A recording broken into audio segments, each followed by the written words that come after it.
शांति। आज 14 नवंबर 2022 की बाबा की साकार मुरली है। मुरली के महावाक्य हैं, मीठे बच्चे श्रीमत पर चल, स्वच्छ शुद्ध बन, धारणा कर, फिर युक्ति युक्त सेवा करनी है। अहंकार में नहीं आना है, शुद्ध घमंड में रहना है।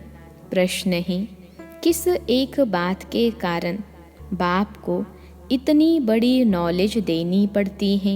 उत्तर है, गीता के रचयिता निराकार परमपिता परमात्मा को सिद्ध करने के लिए बाप तुम्हें इतनी बड़ी नॉलेज देते हैं।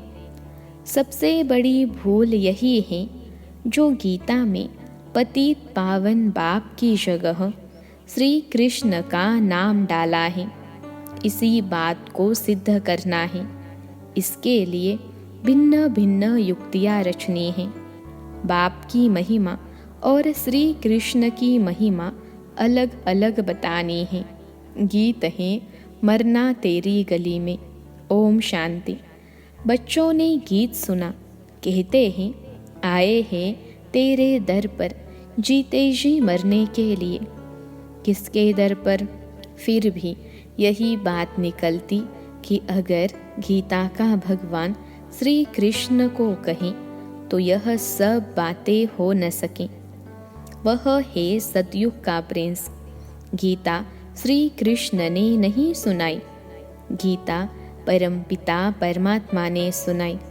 सारा मदार इस बात पर है। एक बात को समझ जाए तो भारत के जो इतने शास्त्र हैं सब झूठे सिद्ध हो जाए। यह है सब भक्ति मार्ग के। इनमें कर्म कांड, तीर्थ यात्रा, जप तप आदि की कहानियाँ लिखी हुई हैं। भक्ति मार्ग में तुम इतनी मेहनत करते आए हो, वह तो दरकार नहीं। यह तो सेकंड की बात है। सिर्फ यह एक बात सिद्ध करने के लिए भी बाप को कितनी नॉलेज देनी पड़ती है। प्राचीन नॉलेज जो भगवान ने ही दी है वही नॉलेज है। सारी बात गीता पर है। परमपिता परमात्मा ने ही आकर देवी देवता धर्म की स्थापना अर्थ सहज राजयोग और ज्ञान सिखलाया है, जो अब प्रायलोप है। मनुष्य समझते हैं श्री कृष्ण फिर आकर गीता सुनाएगा, परंतु अब तुमको यह अच्छी तरह सिद्ध करना है कि गीता परम पिता परमात्मा ने, जो ज्ञान का सागर है, उसने सुनाई है। श्री कृष्ण की महिमा और परम पिता परमात्मा की महिमा अलग अलग है। वह है सतयुग का प्रिंस, जिसने सहज राजयोग से राज्य भाग्य पाया है। पढ़ते समय नाम रूप और है, फिर जब राज्य पाया है तब और है। पहले पतित हैं, फिर पावन बना है। यह सिद्ध कर बताना है। पतित पावन श्री कृष्ण को कभी नहीं कहेंगे। पतित पावन है ही एक बाप। अब वही श्री कृष्ण की आत्मा जो काली अर्थात शाम बन गई है, अब फिर से पतित पावन द्वारा राजयोग सीख भविष्य पावन दुनिया का प्रिंस बन रही है। यह सिद्ध कर समझाने में युक्तियाँ चाहिए। फॉरेनर्स को सिद्ध कर बताना है। नंबर 1 है ही गीता सर्वशास्त्रमयी श्रीमद् भगवत गीता माता। अब माता को जन्म किसने दिया? बाप ही माता को एडॉप्ट करते हैं। ऐसे नहीं कहेंगे कि क्राइस्ट ने बाइबल को एडॉप्ट किया। क्राइस्ट ने जो शिक्षा दी उनका बाइबल बनाकर पढ़ते रहते हैं। अब गीता की शिक्षा किसने दी जो पुस्तक बनाकर पढ़ते रहते हैं? यह किसको पता नहीं और सबके शास्त्रों का पता है। यह जो सहज राज्यों की शिक्षा है वह किसने दी? यह सिद्ध करना है। दुनिया तो दिन प्रतिदिन तमो प्रधान होती जाती है। यह सब ख्यालात स्वच्छ बुद्धि में ही बैठ सकते हैं। जो श्रीमत पर नहीं चलते उनको धारणा भी नहीं हो सकती। श्रीमत कहेगी तुम बिल्कुल समझा नहीं सकते हो, बाबा फट से कह देंगे। मुख्य बात यह है कि गीता का भगवान परम पिता परमात्मा है, वही पतित पावन है। मनुष्य तो सर्वव्यापी कह देते हैं वा ब्रह्म तत्व कह देते। जो आता है वह कह देते हैं बिगर समझ। भूल सारी गीता से निकली है। जो गीता का रचयिता श्री कृष्ण को कह दिया है तो समझाने के लिए युक्तियाँ रचनी पड़े। गुप्ता जी को भी कहते थे कि बनारस में यह सिद्ध कर समझाओ कि गीता का भगवान श्री कृष्ण नहीं। अब दिल्ली में सम्मेलन होता है, सब रिलीजियस मनुष्यों को बुला रहे हैं। क्या उपाय करें जो शांति हो जाए? अब शांति स्थापन करना इनके हाथ में तो है नहीं। कहते भी हैं पतित पावन आओ। फिर यह पतित कैसे शांति स्थापन कर सकते, जबकि बुलाते रहते हैं परंतु पतित पावन को जानते नहीं। कह देते हैं रघुपति राघो राजा राम, वह तो है नहीं, झूठा बुलावा करते हैं, जानते कुछ भी नहीं। अब यह कौन जाकर बताए? बड़े अच्छे बच्चे चाहिए। ऐसे बहुत हैं जो अपने को बहुत ज्ञानी समझते हैं परंतु है कुछ भी नहीं। मिसाल है चूहे को मिली हल्दी की गांठ नंबरवार है। इसमें बड़ी युक्ति चाहिए जिससे सिद्ध हो जाए। गीता भगवान ने रची है। वह कह देते कोई भी हो, है तो सब भगवान। बाबा कहते हैं भगवानुवाच, मैं उस श्री कृष्ण की आत्मा जो 84 जन्म पूरे कर अंतिम जन्म में है, उनको एडॉप्ट कर ब्रह्मा बनाए उन द्वारा गीता ज्ञान देता हूँ। वह ब्रह्मा फिर इस सहज राजयोग से फर्स्ट प्रिंस सतयुग का बन जाता है। यह समझाने और कोई की बुद्धि में नहीं है। तुम बच्चों में भी यथार्थ रीति अभी वह शुद्ध घमंड आया नहीं है। इतनी प्रदर्शनी आदि करते हैं, अजुन सिद्ध नहीं करते। पहले यह भूल सिद्ध कर बतानी है कि श्रीमद् भगवद गीता है सब शास्त्रों की माई बाप। उसका रचयिता कौन था? जैसे क्राइस्ट ने बाइबल को जन्म दिया, वह है क्रिश्चियन धर्म का शास्त्र। अच्छा, बाइबल का बाप कौन? क्राइस्ट। उनको माई बाप नहीं कहेंगे। मदर की तो वहाँ बात नहीं, यह तो यहाँ माता पिता हैं। कृष्ण ने रीस की है श्री कृष्ण के धर्म से, वह क्राइस्ट को मानने वाले हैं। अब गीता किसने सुनाई? उससे कौन सा धर्म स्थापन हुआ? यह कोई नहीं जानते। कभी नहीं कहते कि पतित पावन परम पिता परमात्मा ने यज्ञ रचा। गोले के चित्र से समझ सकेंगे कि बरोबर परम पिता परमात्मा ने ज्ञान दिया है। राधे कृष्ण तो सतयुग में बैठे हैं, उन्होंने अपने को ज्ञान नहीं दिया। ज्ञान देने वाला दूसरा चाहिए, कोई ने तो उसको पास कराया होगा ना। यह राजाई प्राप्त करने का ज्ञान किसने दिया? किस्मत आपे ही तो नहीं बनती। किस्मत बनाने वाला बाप या टीचर होता है। गुरु तो गति देते, परंतु गति सद्गति का भी कोई अर्थ नहीं समझते। सद्गति प्रवृत्ति मार्ग वालों की होती है। गति माना सब बाप के पास जाते हैं, यह बातें कोई समझते नहीं हैं। वह तो भक्ति के बड़े बड़े दुकान खोल बैठे हैं। सच्चे ज्ञान का एक भी दुकान नहीं, सब है भक्ति के। बाप कहते हैं यह वेद शास्त्र आदि सब भक्ति मार्ग की सामग्री है। यह जप तप आदि करने से मैं नहीं मिलता हूँ। मैं तो बच्चों को ज्ञान देकर पावन बनाता हूँ। सारे सृष्टि की सद्गति करता हूँ।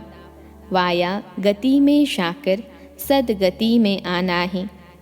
सब तो सतयुग में नहीं आएंगे, यह ड्रामा बना हुआ है। जो कल्प पहले तुमको सिखाया था, जो चित्र बनाए थे, वह अब भी बनवा रहे हैं। यह जो बड़ी भूल है वह सिद्ध हो जाए, फिर युक्ति से चित्र बनाएंगे। कहते हैं 3 धर्मों की टांगों पर सृष्टि खड़ी है। एक देवता धर्म की टांग टूटी हुई है, इसलिए हिलती रहती है। पहले एक टांग पर सृष्टि बड़ी फर्स्ट क्लास रहती। एक ही धर्म था जिसको अद्वैत राज्य कहा जाता है। फिर वह एक टांग गुम हो 3 टांगे निकली हैं, जिसमें कुछ भी ताकत नहीं रहती। आपस में ही लड़ाई झगड़ा चलता रहता है। धनी को जानते ही नहीं, निधन के बन पड़े हैं। समझाने की बड़ी युक्ति चाहिए। प्रदर्शनी में भी मुख्य यह बात समझानी है कि गीता का भगवान श्री कृष्ण नहीं, परम पिता परमात्मा है, जिसका बर्थ प्लेस भारत है। श्री कृष्ण है साकार, वह है निराकार। उनकी महिमा अलग है। ऐसे युक्ति से कार्टून बनाना चाहिए जो सिद्ध हो जाए कि गीता परमात्मा ने गाई और श्री कृष्ण को ऐसा बनाया। कहते हैं ब्रह्मा का दिन ज्ञान और ब्रह्मा की रात भक्ति। अभी है रात। सतयुग स्थापन करने वाला कौन? ब्रह्मा आया कहाँ से? सूक्ष्म वतन में भी कहाँ से आया? प्रजापिता ब्रह्मा को परमात्मा एडॉप्ट करते हैं। परमपिता परमात्मा ही पहले पहले सूक्ष्म सृष्टि रचते हैं, वहाँ ब्रह्मा दिखाते हैं। वहाँ प्रजापिता होता नहीं। प्रजापिता ब्रह्मा कहाँ से आया? यह बातें कोई समझ न सके। श्री कृष्ण के अंतिम जन्म में इनको परमपिता परमात्मा ने अपना रथ बनाया है। यह किसकी बुद्धि में नहीं है। यह बड़ा भारी क्लास है। टीचर जानते हैं यह स्टूडेंट कौन सा है, तो क्या बाप नहीं समझते होंगे? यह बेहद के बाप का बेहद का क्लास है। यहाँ की बात ही निराली है। शास्त्रों में प्रलय दिखा कर रोला कर दिया है। तुम जानते हो श्री कृष्ण ने गीता नहीं सुनाई। उसने तो गीता का ज्ञान सुनकर राज्य पद पाया है। तुमको सिद्ध कर बताना है गीता का भगवान निराकार शिव है। उनके गुण यह हैं। इस भूल के कारण ही भारत कौड़ी जैसा बना है। अभी परमपिता परमात्मा ने ज्ञान का कलश माताओं पर रखा है। माताएं ही स्वर्ग का द्वार खोलती हैं। यह सब बातें नोट कर समझानी चाहिए। भक्ति वास्तव में गृहस्थियों के लिए है। ये है प्रवृत्ति मार्ग का सहज राजयोग। हम सिद्ध कर समझाने के लिए आए हैं। बच्चों को युक्ति युक्त काम करना है। बच्चों को ही बाप का शो करना है।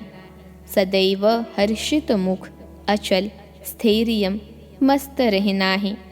आगे चलकर ऐसे बच्चे निकलते ज़रूर हैं। ब्रह्मा कुमार कुमारी वह जो 21 जन्म के लिए बाप से वर्षा दिलाए। कुमारियों की महिमा भारी है, मुख्य मम्मा है, वह ज्ञान सूर्य है। यह है गुप्त मम्मा यानी ब्रह्मा। इस राज को मुश्किल ही कोई समझते हैं। मंदिर भी उस मम्मा के हैं। इस गुप्त बूढ़ी मम्मा का कोई मंदिर नहीं। यह माता पिता कंबाइंड हैं। श्री कृष्ण तो सतयुग का प्रिंस हैं। गीता के भगवान की महिमा अलग है। वह पतित पावन लिबरेटर गाइड हैं। तो परमात्मा की महिमा बिल्कुल अलग है। एक कैसे हो सकते? मुख्य बात ही यह है कि गीता किसने सुनाई?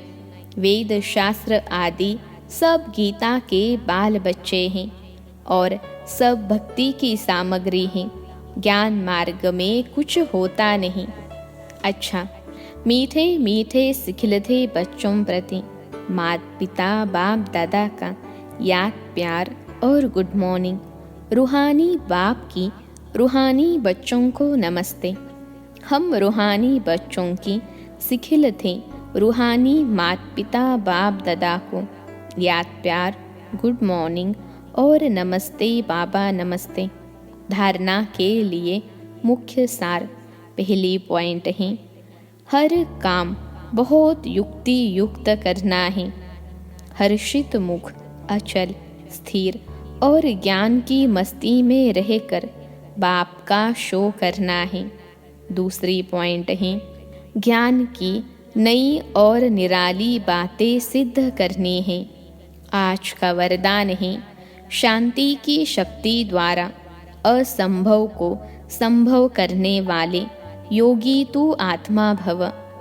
शांति की शक्ति द्वारा असंभव को संभव करने वाले योगी तू आत्मा भव। विश्लेषण है, शांति की शक्ति सर्वश्रेष्ठ शक्ति है और सभी शक्तियाँ इसी एक शक्ति से निकली हैं। साइंस की शक्ति भी इसी शांति की शक्ति से निकली है। शांति की शक्ति द्वारा असंभव को भी संभव कर सकते हो। जिसे दुनिया वाले असंभव कहते, वह आप योगी तू आत्मा बच्चों के लिए सहज संभव है। वह कहेंगे, परमात्मा तो बहुत ऊंचा हजारों सूर्यों से तेजोमय है, लेकिन आप अपने अनुभव से कहते, हमने तो उसे पा लिया। शांति की शक्ति से स्नेह के सागर में समा गए। आज का स्लोगन है, निमित्त बन निर्माण का कार्य करने वाले ही सच्चे सेवाधारी हैं। निमित्त बन निर्माण का कार्य करने वाले ही सच्चे सेवाधारी हैं। मातेश्वरी जी के अनमोल महावाक्य। पहली पॉइंट, आत्मा और परमात्मा अलग रहे बहुकाल। सुंदर मेला कर दिया जब सद्गुरु मिला दलाल। जब अपन यह शब्द कहते हैं तो उसका यथार्थ अर्थ है कि आत्मा परमात्मा से बहुत काल से बिछुड़ गए हैं। बहुत काल का अर्थ है बहुत समय से आत्मा परमात्मा से बिछुड़ गए हैं। तो यह शब्द साबित यानी सिद्ध करते हैं कि आत्मा और परमात्मा अलग अलग दो चीज़ हैं।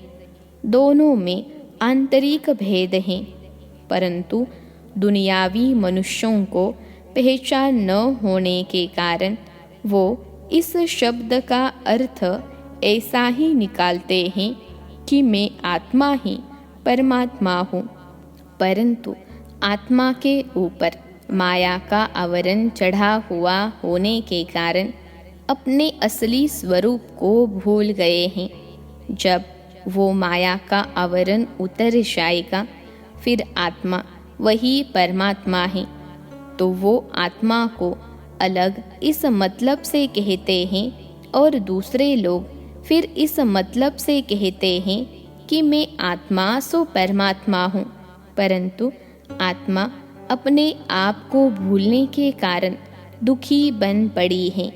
जब आत्मा फिर अपने आप को पहचान कर शुद्ध बनती है तो फिर आत्मा परमात्मा में मिल एक ही हो जाएंगे।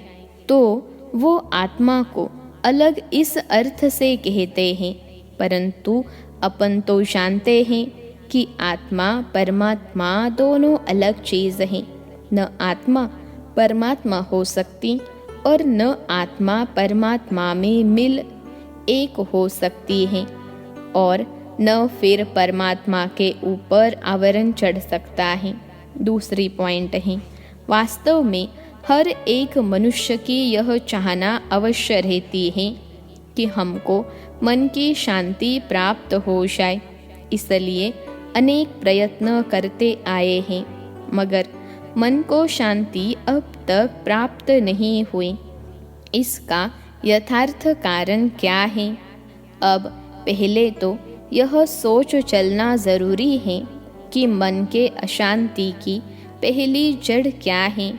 मन की अशांति का मुख्य कारण है कर्म बंधन में फंसना। जब तक मनुष्य इन 5 विकारों के कर्म बंधन से नहीं छूटे हैं, तब तक मनुष्य अशांति से छूट नहीं सकते। जब कर्म बंधन टूट जाता है तब मन की शांति अर्थात जीवन मुक्त स्थिति को प्राप्त कर सकते हैं।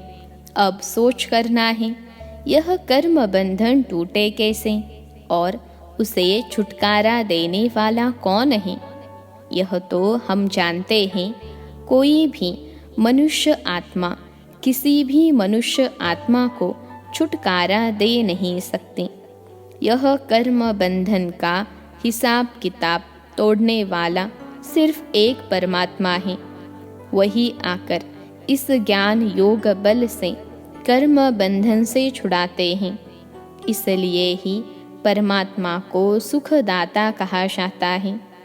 जब तक पहले यह ज्ञान नहीं है कि मैं आत्मा हूँ, असल में मैं किसकी संतान हूँ, मेरा असली गुण क्या है, जब यह बुद्धि में आ जाए तब ही कर्म बंधन टूटे।